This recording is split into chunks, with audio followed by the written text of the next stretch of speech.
పిల్లలు బాగున్నారా?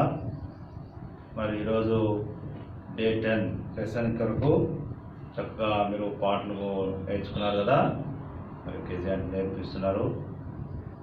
సరే, ఈరోజు మన స్టోరీ కాస్త లేట్ అయిపోయింది. మరి ఈరోజు స్టోరీ కూడా కంప్లీట్ చేసుకుందాం.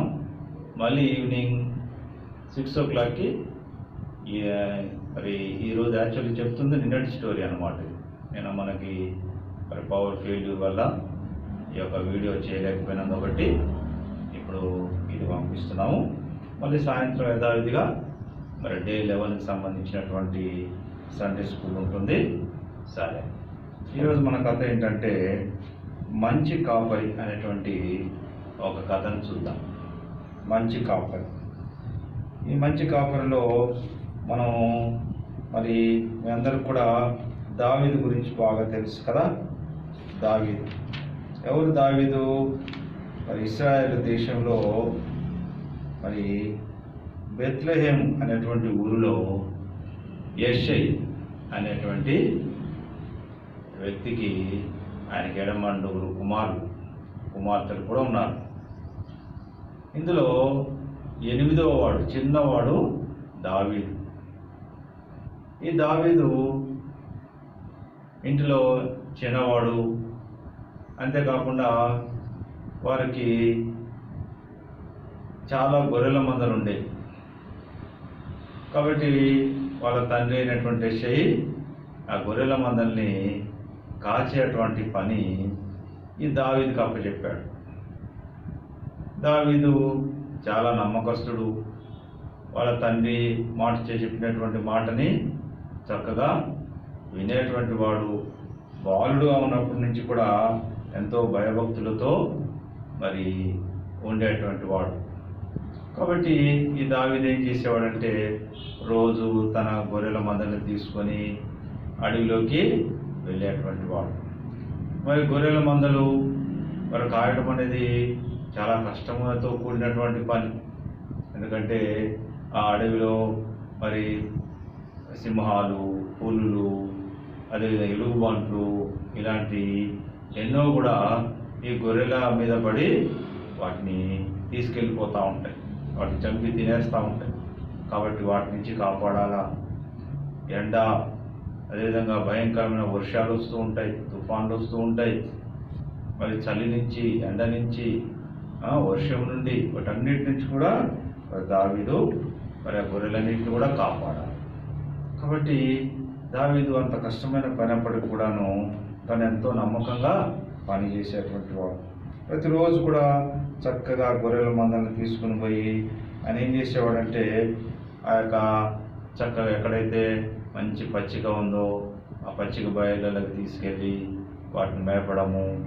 అదేవిధంగా మంచి నీటి ప్రవాహం, కాలువలు, సెలయేళ్ళు ఉంటాయి కదా, అటువంటి వాటి దగ్గరికి తీసుకెళ్ళి చక్కగా వాటికి నీళ్లు తాగించేవాడు. తర్వాత చక్కగా తీసుకెళ్ళి మంచి చెట్ల నీడన ఎక్కడైతే పడుకోవడానికి వీలుగా ఉండేటువంటి మరి నీడగల ప్రదేశానికి తీసుకెళ్ళి మళ్ళీ వాటిని హాయిగా విశ్రాంతి తీసుకునేట్లుగా చేస్తూ ఉండేవాడు అనమాట. ఈ విధంగా చిన్ననాటి నుంచే దావీదు ఎంతో నమ్మకంగా వాళ్ళ తండ్రి, వాళ్ళ నాన్న అప్పచెప్పినటువంటి ఆ యొక్క పనిని చేస్తూ వచ్చేవాడు. అంతేకాకుండా ఈ యొక్క దావీదు ఏం చేసేవాడంటే ఆ గొర్రెల్ని కాసుకునేటువంటి సమయంలో మరి ఆయన ఖాళీగా కూర్చునేటువంటి వాడు కాదు. ఆ గొర్రెలన్నీ కూడా మరి విశ్రాంతి తీసుకుంటున్నటువంటి సమయంలో దావీదు దేవుని గురించి ఆలోచించేవాడు. ఎందుకంటే ఆయనకి ఎటువైపు చూసినా కూడా ఆ యొక్క కొండలు, గుట్టలు, సెలయేళ్ళు, చక్కటి నీలి ఆకాశము, పచ్చిక బయళ్ళు, సూర్యచంద్ర నక్షత్రాలు, వీటన్నిటిని చూసినప్పుడు మరి దావీదు దేవుడి గురించి మరి ఎంతగానో ఆలోచించాడు. నిజంగా దేవుడు ఎంత అద్భుతంగా సృష్టించాడు కదా ఈ సృష్టిని, ఎంత అందంగా ఉంది కదా ఈ సృష్టి అంటూ మరి దావీదు ఏం చేసేవాడు, మరి ఆ యొక్క సృష్టిని గురించి ఆయన ఆలోచన చేస్తూ ఉండేవాడు. ఎందుకంటే బహుశా వాళ్ళ అమ్మా నాన్నలు మరి ఈ సృష్టిని సృష్టించినటువంటి దేవుడి గురించి దావీదుకి చెప్పి ఉంటారు. కదా. దేవుడు ఏ విధంగా ఈ యొక్క అందమైనటువంటి సృష్టిని సృష్టించాడో, అదేవిధంగా ఆదాము హవ్వను సృష్టించాడు, ఏదైనా తోటలో ఉంచాడు వాళ్ళని కదా. మరి అయితే ఆ యొక్క ఆదాము హవ్వలు దేవుడు చెప్పినటువంటి మాటను వినకపోవడం వలన మరి ఏమైపోయారు? వారు శాపానికి గురయ్యారు, మరణాన్ని కొని తెచ్చుకున్నారు కదా. అక్కడి నుంచి వారు మరి మా యొక్క ఏదైనా తోట నుంచి బయటికి వెళ్ళగొట్టడం, అంతేకాకుండా దేవుని మాట మరి వినకపోవడం వల్ల జరిగేటువంటి నష్టాలేంటో ఇవన్నీ కూడా దావీదుకి చిన్నప్పటి నుంచే వాళ్ళ అమ్మా నాన్నలు మరి బాగా చెప్పేటువంటి వారు. కాబట్టి ఆ యొక్క ఎన్నో రకాలైనటువంటి విషయాలు దావీదు విని ఉంటాడు కదా. అబ్రహామును గురించి, ఇస్సాకును గురించి, యాకోబుని గురించి, అంతకుముందు నోహు కథ గురించి కదా, యోసేపుని గురించి, ఇలా ఎన్నో విషయాలు మరి దేవుని గురించి దావీదు మరి విని ఉంటాడు కదా. అంతేకాకుండా దేవుడు మరి తన ఇశ్రాయేలు ప్రజలకి కాపర్లనుగా కొంతమందిని నియమిస్తూ వచ్చాడు. వాళ్ళని న్యాయాధిపతులని, ప్రవక్తలని పిలుస్తూ ఉండేవారు. ఆ విధంగా ఆ యొక్క ఇశ్రాయేలు వారి మీద కాపర్లుగా ఉన్నటువంటి వారు ఏ విధంగా పనిచేస్తూ వచ్చినారు, అదేవిధంగా వాళ్ళు కనుక సరైనటువంటి విధంగా పనిచేయకపోతే దేవుడు ఏ విధంగా వాళ్ళని శిక్షిస్తూ వచ్చేవాడు. అదేవిధంగా ఇశ్రాయేలు ప్రజలు దేవుని మాట వినకపోతే ఏం చేసేవాడు? దేవుడు వాళ్ళని శత్రువులకు అప్పచెప్తూ వచ్చాడు. మళ్ళీ వాళ్ళు ఎప్పుడైతే మళ్ళీ వాళ్ళ యొక్క తప్పు తెలుసుకొని దేవుడా మమ్మల్ని క్షమించు అని అన్నప్పుడు మరలా వాళ్ళ దేశానికి తీసుకుని రావడం, ఇవన్నీ కూడా మరి దావీదు వింటూ వచ్చి ఉంటాడు కదా. అంతేకాకుండా మరి ప్రవక్తల గురించి, అనేక మంది ప్రవక్తల గురించి కూడా దావీదు విని ఉంటాడు. దావీదు కాలంలో కూడా మరి సమూయేలు ప్రవక్త అప్పటికి ఇంకా బ్రతికే ఉన్నాడు దావీదు సమయానికి.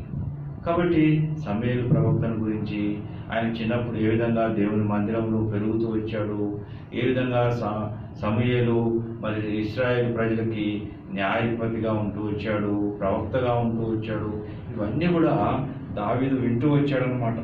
కాబట్టి ఈ యొక్క దావీదుకి దేవుని యొక్క గొప్ప కార్యాలన్నీ కూడా గుర్తుకొచ్చాయి. వాటన్నింటిని కూడా ఆయన ఏం చేసేవాడంటే, గొర్రెలు చక్కగా విశ్రాంతి తీసుకుంటూ ఉన్న సమయంలో, లేకపోతే పచ్చిక మేస్తూ ఉన్నటువంటి సమయంలో దావీదు మరి దేవుని గురించినటువంటి గొప్ప దైవజనుల గురించి, తర్వాత అంతేకాకుండా దేవుడు ఏ విధంగా తన ప్రజల్ని, ఇశ్రాయేలు ప్రజల్ని దేవుడు ఎంతగా ప్రేమిస్తూ వస్తున్నాడో అవన్నీ కూడా ఆయన జ్ఞాపకం చేసుకుంటూ వచ్చాడు. అంతేకాకుండా ఈ యొక్క దావీదు ఈ సృష్టిని అంతటిని చూసినప్పుడు, ఈ చెట్లు, పువ్వులు, మరి సూర్యోదయము, సూర్యాస్తమయము, సూర్యుడు, చంద్రుడు, నక్షత్రాలు, వీటన్నిటిని చూస్తూ వచ్చినప్పుడు మరి దావీదు ఏం చేసేవాడంటే దేవునికి ఎంతగానో స్తోత్రం చెల్లించేవాడు, ఆరాధించేవాడు. ఆయనకి మంచి మంచి చక్కగా పాటలు పాడే స్వరం ఉండేది. అంతేకాకుండా మరి పాటలు పాడేవాడు. కాబట్టి దావీదు చక్కగా మరి ఆయన పాటలు రాసేవాడు, పాటలు పాడేవాడు. అంతేకాకుండా మంచి సంగీత వాయిద్యాలు కూడా వాయించేటువంటి వరము దావీదుకు ఉండేది. చూడండి, ఇక్కడ దావీదు ఒక వీణని ఆయనే తయారు చేసుకున్నాడు. చక్కగా వీణని తయారు చేసుకొని ఆ వీణతోటి చక్కగా దేవుని పాటలు పాడుతూ ఉండేవాడు, దేవుణ్ణి ఆరాధిస్తూ ఉండేవాడు. ఎందుకంటే దావీదుకి మరి దేవుని గురించి ఆలోచించినప్పుడల్లా ఆయనకి ఏమనిపించేదంటే, దేవుని గురించి తెలుసుకునే కొద్దీ ఆయన దేవుని ఎంతగానో ప్రేమించేవాడు. ఎందుకంటే దావీదు గొర్రెల కాపరి కదా. కాబట్టి ఆయనకి ఏమనిపించేదంటే, నేను నా గొర్రెల్ని ఏ విధంగానైతే ప్రేమిస్తానో, నా గొర్రెలంటే నాకు ఎంత ఇష్టమో అట్లనే దేవుడికి నేనంటే కూడా అంత ఇష్టం. నేను గొర్రెలకి ఏ విధంగానైతే కాపరిగా ఉంటున్నానో, అదేవిధంగా నా దేవుడు కూడా నాకు కాపరిగా ఉంటున్నాడు. నిజంగా దేవుడు ప్రతిరోజు మనల్ని కాచి కాపాడకపోతే అసలు మనం భూమి మీద బ్రతికే వాళ్ళమే కాదు కదా. అనుకుంటూ ఆలోచించేవాడు. దేవుడి యొక్క కాపుదల ఎంత గొప్పది, దేవుడు ఎంతగా మనల్ని కాచి కాపాడుతూ ఉన్నాడు, ఎన్నో గొప్ప ప్రమాదాల నుంచి మరి మనకి తెలిసి తెలియని ఎన్నో అపాయాల నుంచి దేవుడు మనల్ని కాపాడుతున్నాడు కదా అనేసి ఆయన దేవుడిని ఆయన ఆరాధించేవాడు.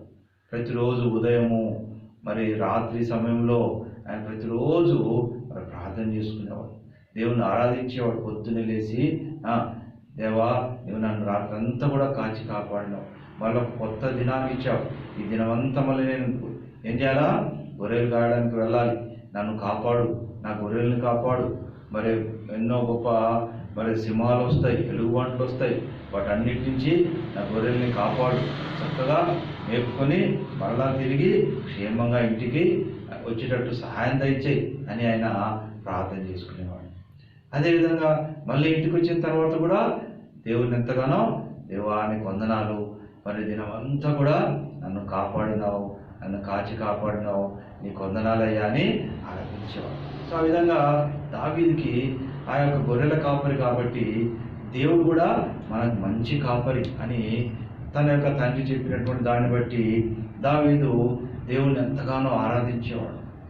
నిజంగా నీవెంత గొప్ప కాపరి అయ్యా నాకు అంటూ ఆయన ఏం చేసేవాడంటే, మరి ఏ విధంగానైతే మరి గొర్రెల కాపరి ఆ యొక్క గొర్రెల్ని ఎట్లా ప్రేమిస్తాడో, మంచిగా పచ్చికున్నటువంటి బయళ్ళ దగ్గరికి తీసుకెళ్ళి ఎక్కడైతే మంచి మేత ఉంటుందో అక్కడ ఏ విధంగా వాటిని తీసుకెళ్తాడో, మంచి చక్కటి శుభ్రమైనటువంటి నీళ్లుండే చోటికి ఏ విధంగా నడిపిస్తాడో, అంతేకాకుండా మళ్ళీ చక్కటి నీడ ప్రదేశంలో వాటిని ఉంచుతూ వస్తాడు. మళ్ళీ సాయంకాలం అయినప్పుడు మళ్ళా క్షేమంగా వాటిని ఇంటికి తీసుకొని వస్తాడు.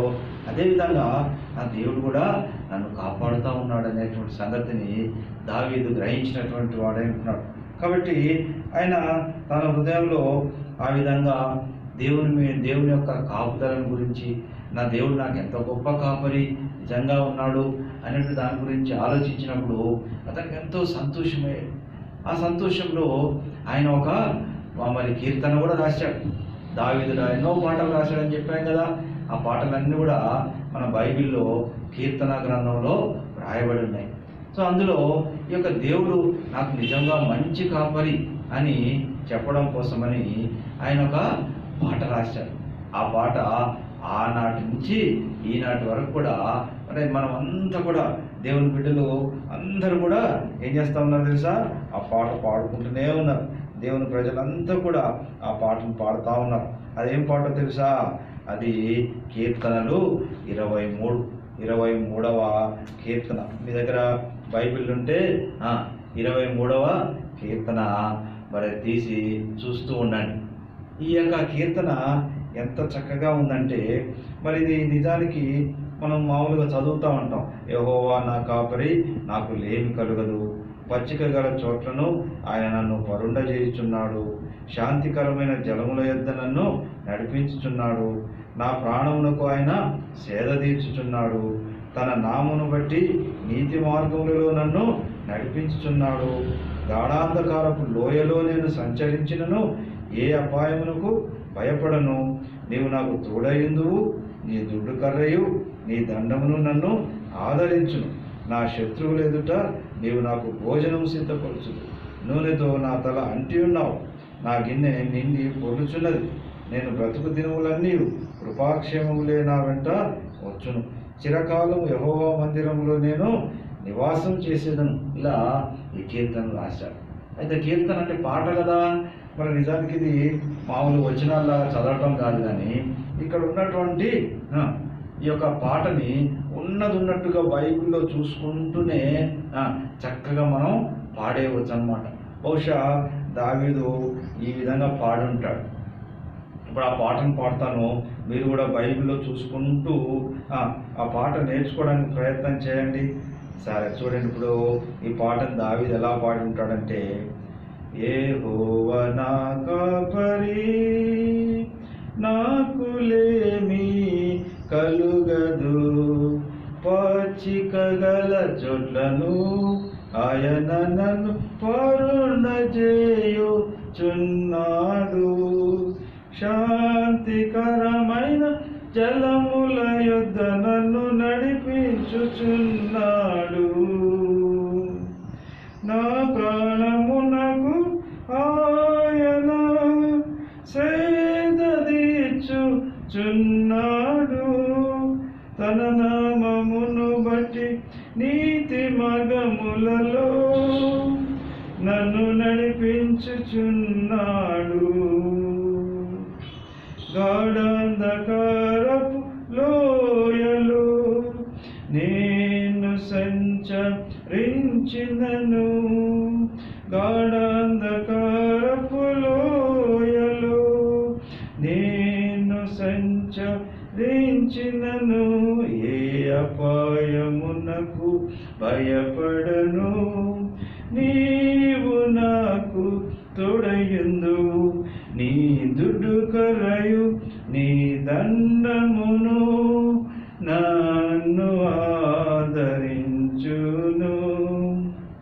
నా శత్రువుల ఎదుట నీవు నాకు భోజనము సిద్ధపరచుదువు. నూనెతో నా తల అంటి ఉన్నావు,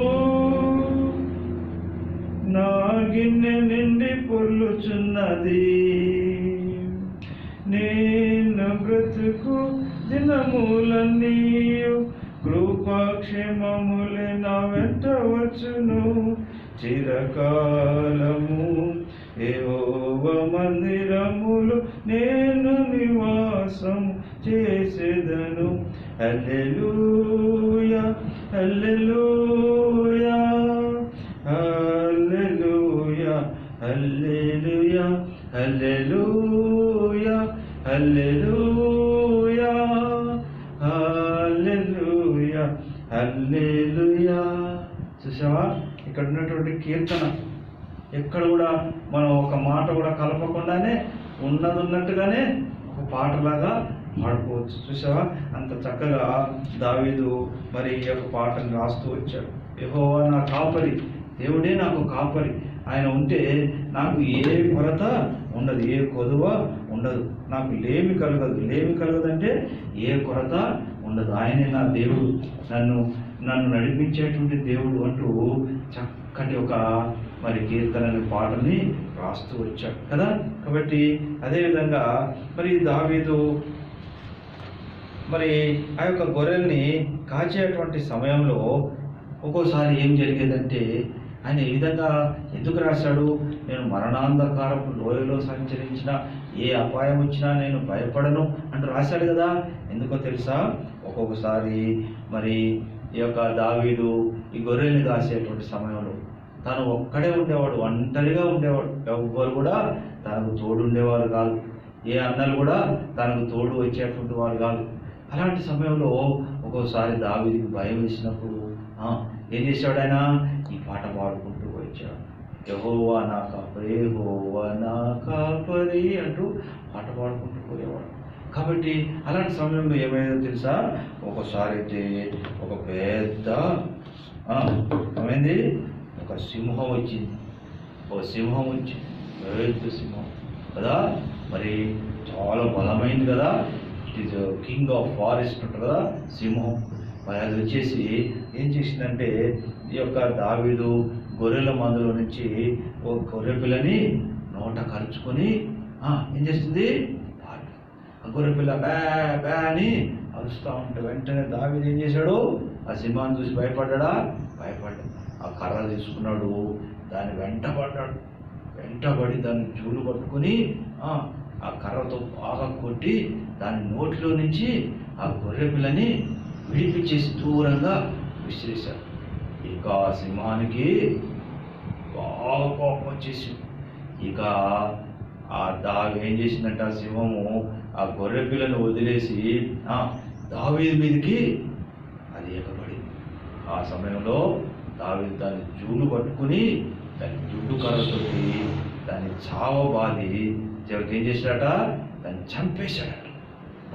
ఎంత ధైర్యం వచ్చింది దావీదుకి, ఎక్కడి నుంచి వచ్చింది ధైర్యము, ఎందుకంటే దావీదు దేవుని ఎంతో ప్రేమించేవాడు, దావీదుకి ఎంతో నమ్మకం, నా దేవుడు నాతో పాటు ఉన్నాడు, ఎవరు ఉన్నా ఎవరు లేకపోయినా యెహోవా నా కాపరి కదా.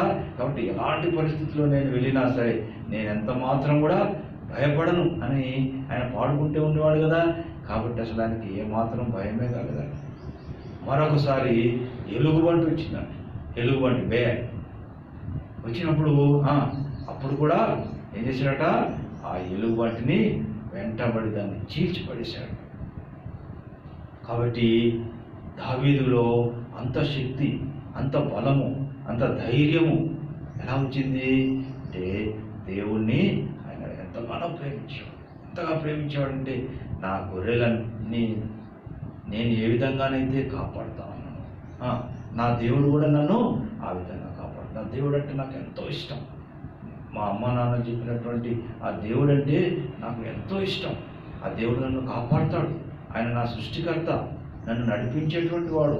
ఎలాంటి పరిస్థితుల్లో కూడా నేను వెళ్ళినా సరే, ఎలాంటి సింహాలు ఎలుగుబంట్లు వచ్చినా సరే నా దేవుడు నన్ను కాపాడుతాడు, నన్ను నడిపిస్తాడు, నాకు ఎలాంటి అపాయం కలగదు అనేటువంటి ధైర్యం ఉండబట్టి మరి దావీదు ఏం చేశాడు, ఆ విధంగా సింహం వచ్చినా ఎలుగుబంటి వచ్చినా సరే వాటన్నిటి నుంచి విడిపిస్తూ వచ్చాడు.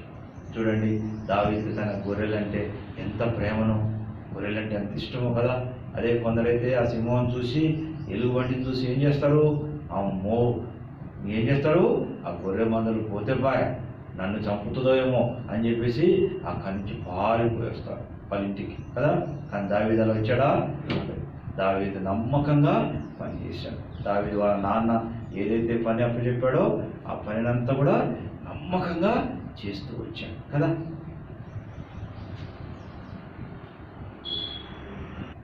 కాబట్టి దేవుడు మరి దావీదైతే దేవుడు తనకి గొప్ప కాపరి అని, రక్షకుడని, మరి అంతేకాకుండా తాను గొర్రెలను కాయడానికి దేవుడు తనకు సహాయం చేస్తున్నాడని దావీదు గ్రహిస్తూ వచ్చాడు. కాబట్టి మనం కూడా మరి ఈ యొక్క కథ ద్వారా మనం ఏం నేర్చుకోవాలంటే, దావీదు మాటికి దేవుని గురించి తలంచడం నేర్చుకున్నాడు. దేవుని యొక్క అద్భుత కార్యాలని ఆయన పాటలు పాడుతూ ఏం చేసేవాడు, స్తుతించడం నేర్చుకున్నాడు. అంతేకాకుండా తన తల్లిదండ్రులకు లోబడుతూ నమ్మకంగా తనకి ఇచ్చినటువంటి పనిని మరి చేస్తూ వచ్చాడు. మరి మీరు కూడా ఎలా ఉండాలి, దేవుని ప్రేమించినప్పుడు మీరు కూడా తల్లిదండ్రులకు లోబడాలి. అమ్మ నాన్న ఏదైనా పని చెప్పినప్పుడు ఏం చేయాలి, మీరు వెంటనే లోబడాలి. దావీదు చూడండి, దావీదు తల్లిదండ్రులకు లోబడ్డాడు కాబట్టి మరి దావీదుని దేవుడు కాపాడుతూ వచ్చాడు. దేవుడు కాపాడుతూ వచ్చాడు కదా. అరణ్య మార్గంలో మరి దేవుడే తనకు తోడుగా ఉంటూ వచ్చాడు. అంతేకాకుండా దావీదు వల్ల మనం కూడా కష్టపడి పని చేయడం నేర్చుకోవాలి. చెప్పాను కదా, గొర్రెలు కాయడం అనేది అంత సులభమైన పని కాదు, ఎంతో కష్టంతో కూడినటువంటి పని.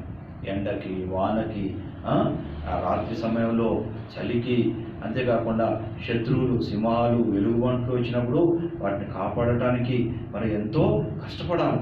కాబట్టి ఆ విధంగా కష్టపడేటువంటి పనిని కూడా మరి దావీదు చేస్తూ వచ్చాడు. అంతేకాకుండా ఆయన వాక్యాన్ని చదివి దానికి మనం కూడా దేవుని మరి దావీదులాగే మనం కూడా ఏం చేయాలా, దేవుణ్ణి ప్రేమించాలి, దేవుని మాటకు లోబడాలా, దేవుని వాక్యానికి లోబడాలి. అంతేకాకుండా తల్లిదండ్రులకి నమ్మకంగా ఉండి పని చేసుకుంటూ ఉండాలి. అప్పుడు ఏమైందంటే, అప్పుడు దేవుడు కూడా మనకి మన జీవితకాలం అంతా మనకి కాపరిగా ఉంటాడు. జీవితకాలం అంతా మనకు కాపరిగా ఉంటాడు. చివరికి మనల్ని ఆ యొక్క పరలోక గృహానికి క్షేమంగా నడిపిస్తాడు. అయితే అన్నిటికంటే ముందు దావీదు చెప్పినట్లుగా మనం కూడా యెహోవా నా కాపరి అని మనం చెప్పగలగాలి కదా.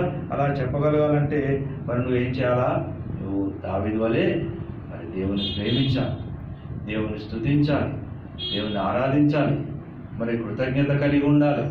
అంతేకాకుండా మరి దావీదు వలె మరి నువ్వు తల్లిదండ్రులకు కూడా నమ్మకంగా ఉండాలి. అప్పుడు మాత్రమే నువ్వు ఏం చేయగలుగుతావు, మరి ఆ పనులు చేయగలుగుతావు కదా. కాబట్టి ఈరోజు మనం నేర్చుకున్నటువంటి ఈ యొక్క మరి కాపరి, యెహోవా నా కాపరి అనేటువంటి దాని నుంచి మనం ఎన్నో విషయాలు నేర్చుకుంటూ వచ్చాం కదా. కాబట్టి ముఖ్యమైనటువంటి విషయం ఒకటేంటంటే, చిన్న వయసులోనే మీరేం చేయాలా, దేవుణ్ణి ప్రేమించడం, దేవుని వాక్యం చదవడం, దేవుని మాటలు వినడం, మరి ప్రార్థన చేసుకోవడం, ఉదయం సాయంత్రము మరి ప్రతిరోజు దేవుని స్తుతించడం, ఆరాధించడం నేర్చుకోవాలి. రెండవదిగా తల్లిదండ్రులకు లోబడి ఉండాలి. తల్లిదండ్రులు చెప్పినటువంటి పనులను మరి చక్కగా నమ్మకంగా చేయగలిగినప్పుడు మీరు కూడా పెద్దవారైన తర్వాత దేవుడు మిమ్మల్ని కూడా వాడుకుంటాడు. దేవుడు మిమ్మల్ని వాడుకుంటాడు, చక్కగా వాడుకుంటాడు. కాబట్టి మీరు చేయాల్సింది ఏంటంటే దేవునికి నమ్మకంగా ఉండాలి. ఈ సంగతుల్ని మనం జ్ఞాపకం చేసుకుంటూ మరి ఈరోజు మీకు ఒక చిన్న మరి యాక్టివిటీ కూడా కంఠత వాక్యం కూడా ఇవ్వడం జరిగింది. ఏంటది? కీర్తనలు 23:1-2 వచనాలే కంఠత వాక్యంగా ఇవ్వడం జరిగింది.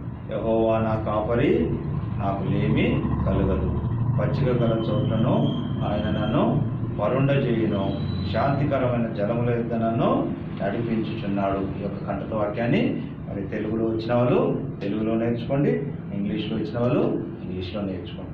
అట్లాగే ఈరోజు క్రాఫ్ట్ వర్క్ ఏంటిది? Art work.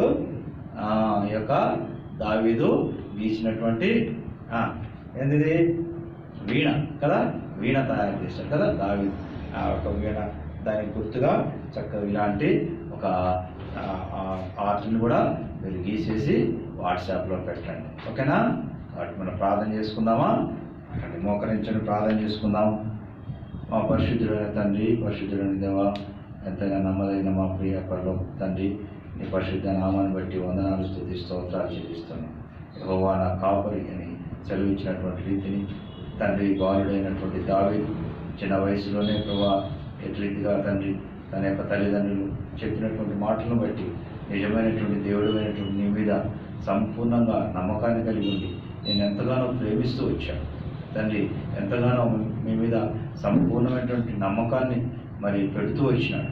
యెహోవా నా కాపరి అంటూ తను ఎంతగానో నీ మీద ఆధారపడుతూ వచ్చాడు. తన ఒంటరిగా అడవిలో తండ్రి గొర్రెలను మేపేటువంటి సమయంలో తను ఒంటరిగా లేనని, నువ్వు తనకు తోడుగా ఉన్నావని తను గుర్తిస్తూ వచ్చాడు. మరి మరణాంధకారపు గడాంధకారపు లోయల్లో నేను సంచరించిన ఏ అపాయానికి నేను భయపడనంటూ తను చక్కగా మనం స్తుతించి ఆరాధిస్తూ వచ్చాడు. అదేవిధంగా ప్రభా మరి తల్లిదండ్రులకు లోబడుతూ వచ్చాడు. దాని మూలంగా తండ్రి మరి తన గొర్రెలకి రీతిగా నమ్మకమైన కాపరిగా ఉన్నాడు. నీవు కూడా తండ్రి మా అందరికీ మంచి నమ్మకమైన కాపరిగా ఉన్నామని తండ్రి నేర్పిస్తూ వచ్చినందుకే వందనాలు చూపిస్తున్నాను. ఈ సమయంలో ప్రభా ఈ యొక్క తండ్రి డే 10లో ప్రభా బిడ్డలు నేర్చుకున్నటువంటి మరి పాటలు, అదేవిధంగా విన్నటువంటి కథ, కంఠత వాక్యము, క్రాఫ్ట్ వర్క్ ఇవన్నీ కూడా చక్కగా ప్రభా మరి ప్రాక్టీస్ చేయగలటకు సహాయముల గురించి కృపను చూపండి. మీకే వందనాలు చెల్లిస్తూ మా ప్రభును మా రక్షకుడైన యేసుక్రీస్తు గణనామములో స్తుతించి ప్రార్థిస్తున్నాము తండ్రి. ఆమేన్. Praise the lord.